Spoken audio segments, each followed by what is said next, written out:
and welcome back to the Leadership Edge, where we talk about and get real on what it takes to lead with courage, candor, and heart.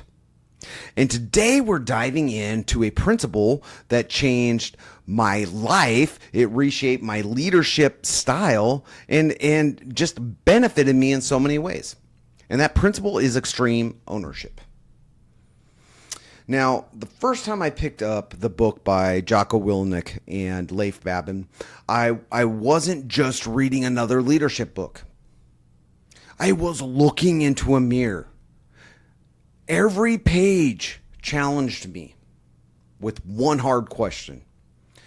Am I really owning this? Or am I making excuses? Honestly, there have been times when I wasn't owning it, where I shifted responsibility, I rationalized poor results, and I just made excuses. But Jocko's words hit me square in the chest. Leaders must own everything in their world because there is no one else to blame. And that line is not just a quote, it's a standard. There were times that my team didn't hit their financial targets. And my first instinct was to blame circumstances. Like the market was down or the competition was fierce. They had better advertising. The talent level wasn't there. The corporate strategy was off. But the moment I embraced ownership, everything seemed to shift.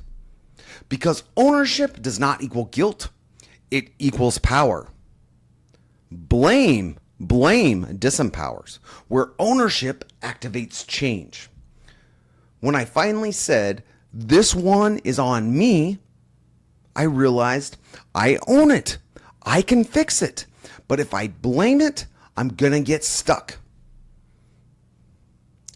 Now, let's get real here.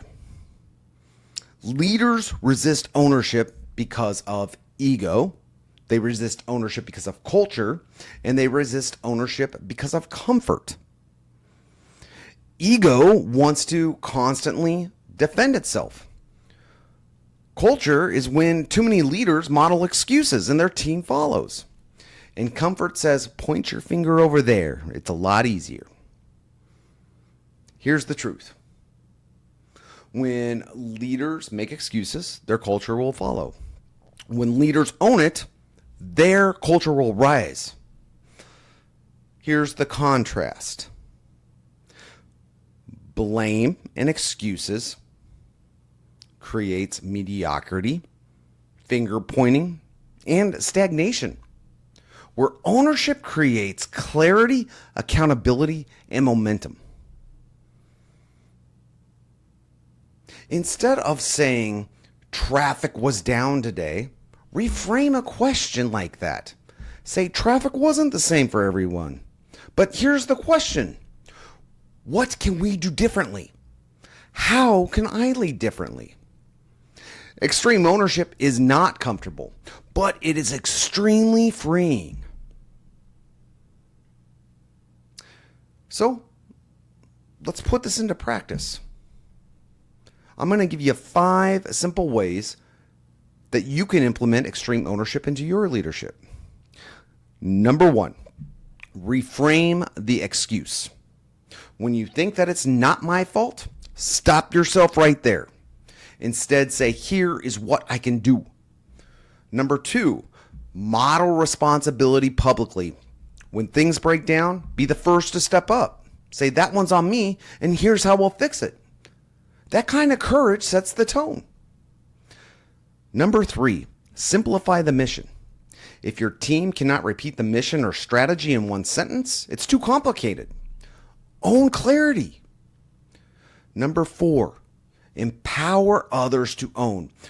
Ownership multiplies, and when your team starts to own it, they'll want to be a part of it.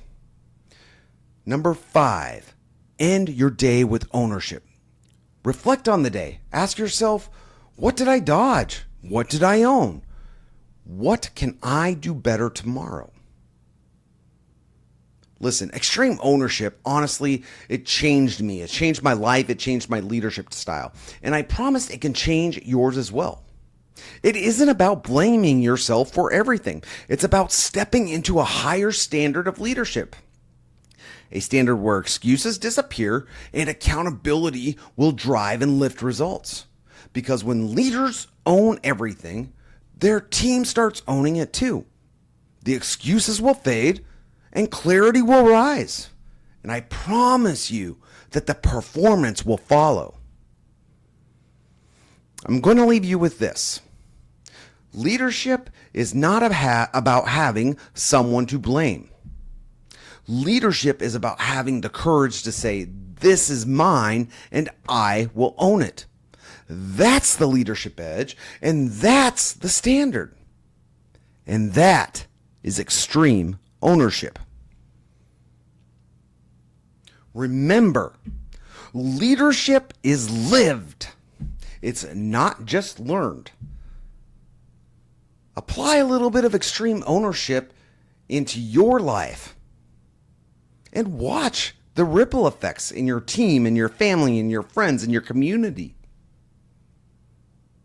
Until we see you next time, Joe out.